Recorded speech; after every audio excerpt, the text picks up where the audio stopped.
Okay, making progress on the latest Rex Ray puzzle.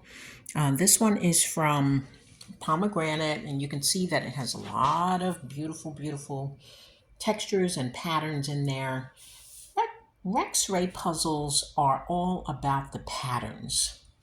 And so as you look through the puzzle itself, there are really very, very few solid areas. Okay, even areas that look like they're solid will be patterned if you look closely at them.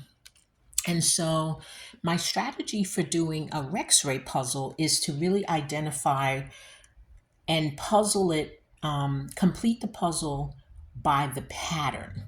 And so, I will let me put this over to the side so you can kind of see where I am. And so right now, I have identified the edge pieces. And so my edge pieces, I do feel, and this is a pretty long puzzle. And so it almost looks like a panoramic puzzle, and so I actually have to change the foam core board.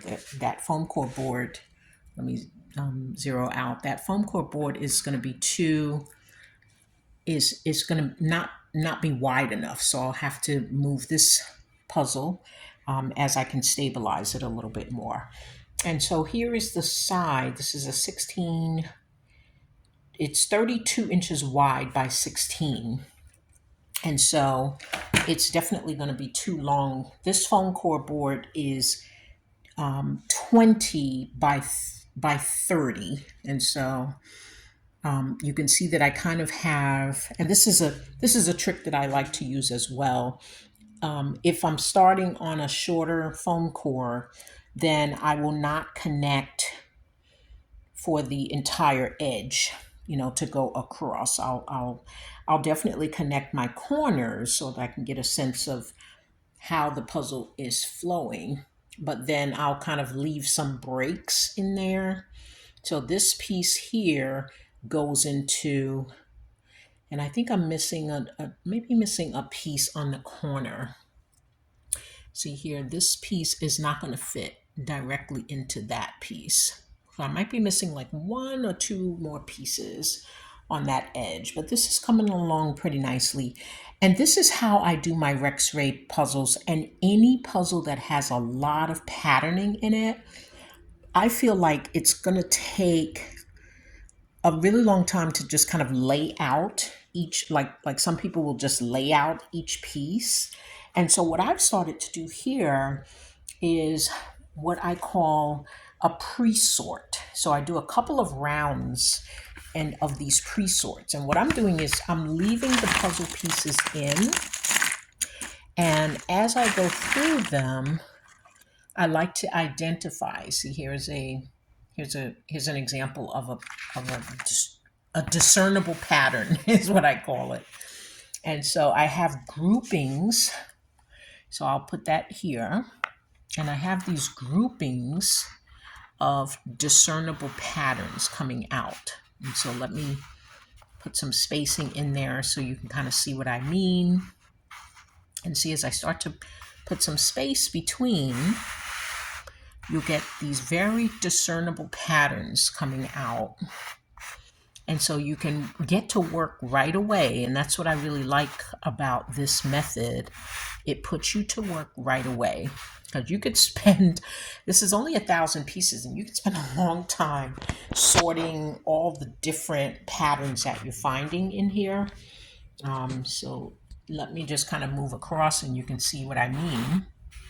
You see, so as I come across, see, we have some of that kind of bubble brown, which is what I'm going to call that pattern. And then you come into this kind of, there's a purple plaid that really, really does stand out. And you can almost, look to see exactly where these patterns would be. And so, for example, if you look at this purple plaid, it's a very discernible pattern. And as I look on the puzzle, You can look for that purple plaid. Okay, let's see where that's going to land. Let's see, it looks like it's this. So it's this little piece, this little shape right here. And so that tells me that when I put these together, it tells me that that section of the puzzle is going to be located at the top right-hand side of that puzzle. Now, I did want to pick out some of these others, which I thought were interesting as well. And I call these discernible patterns. See this kind of wiry string, a lot of lines, very fine lines. And it's kind of this pink, this pinkish, and this orange color. And as I look on the puzzle, I've identified that to be this little area here. So this little shape here. It's almost like perfume bottles. So what I think about this one. I think this one is the Mylopronesta piece, but I'll put the title of it in the video when I edit this video. Okay, so the first round of this is to look for discernible patterns.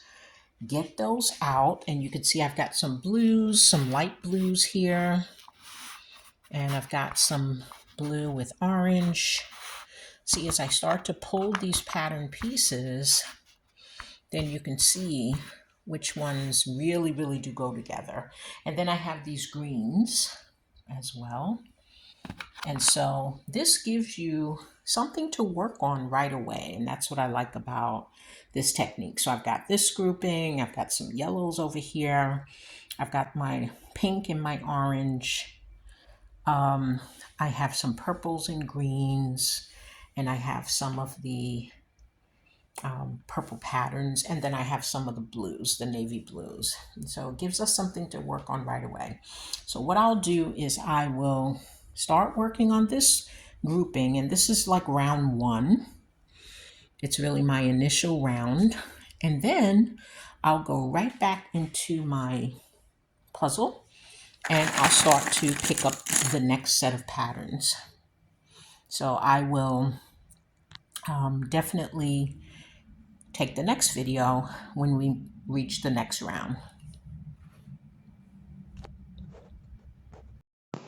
This is Angela from State of Puzzling. Happy puzzling, folks. Goodbye for now.